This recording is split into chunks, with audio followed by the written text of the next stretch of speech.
Imagine going to a hospital because of a pain that you have, asking a doctor to give you a treatment that is intended to solve your problems. But imagine to your surprise that the pill that was given to you to solve your problems actually resulted in you going through a lot more pain. Welcome to the world of opioids.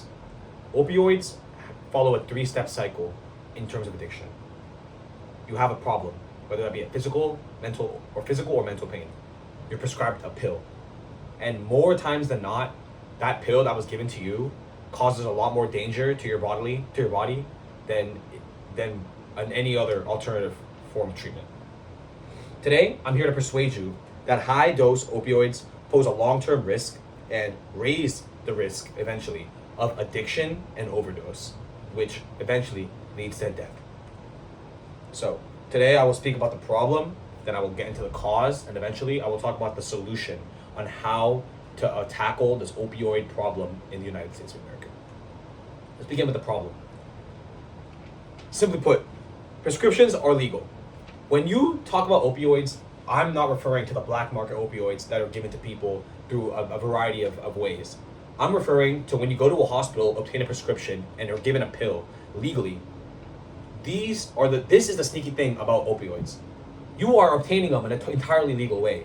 You are doing no roundabout to figure it out. You essentially are doing what is told, and you still are facing bodily harm.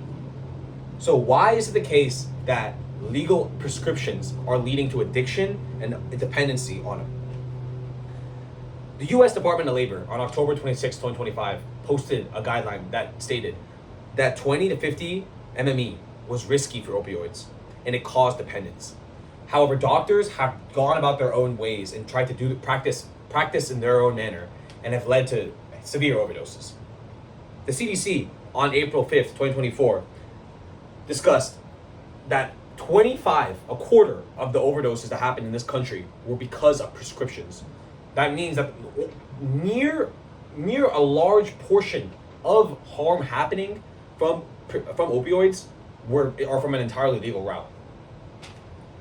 The Journal of Pain Research on November 9th, 2023 said that ER opioids have caused a higher overdose.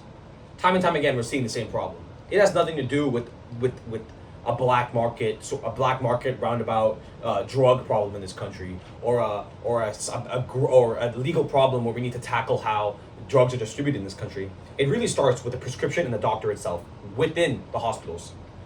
The AGPH in May 14, 2023 stated that high prescription states had a 63% increased risk of opioid dependency, meaning that states that were more that easily gave out opioids, it led to a higher overdose rate.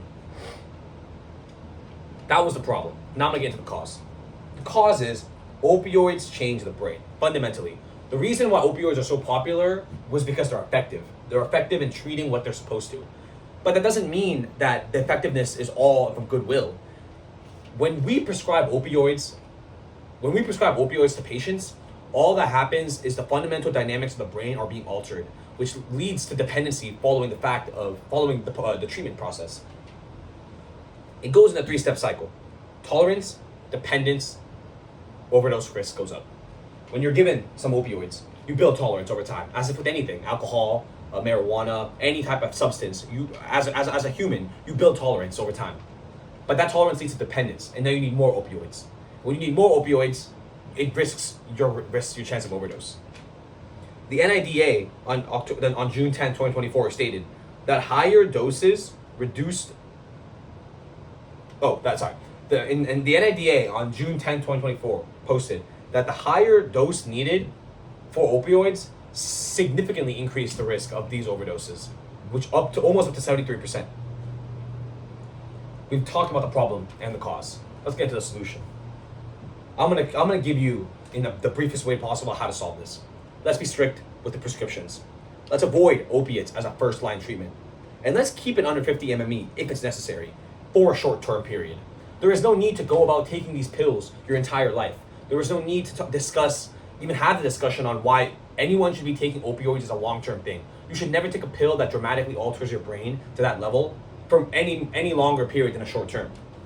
The CDC stated in October 29, 2022 that non-opioid therapy should be they're at the front line, whether that be physical therapy, shopping therapy, environmental therapy.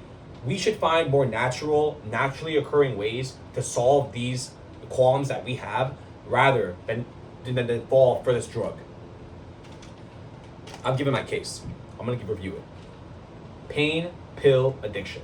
That is a cycle in which opioids attack the human body. If we need to get over this, we need to attack it from the very source and say, hey, doctors of this country, let's be strict in terms of overdose. I mean, let's be strict in terms of prescription. Let's not give everybody that claims to need opioids. Let's go for the frontline treatment, attack it at its cause, but find a different route than opioids, because these opioids have caused a lot more harm for our people than good.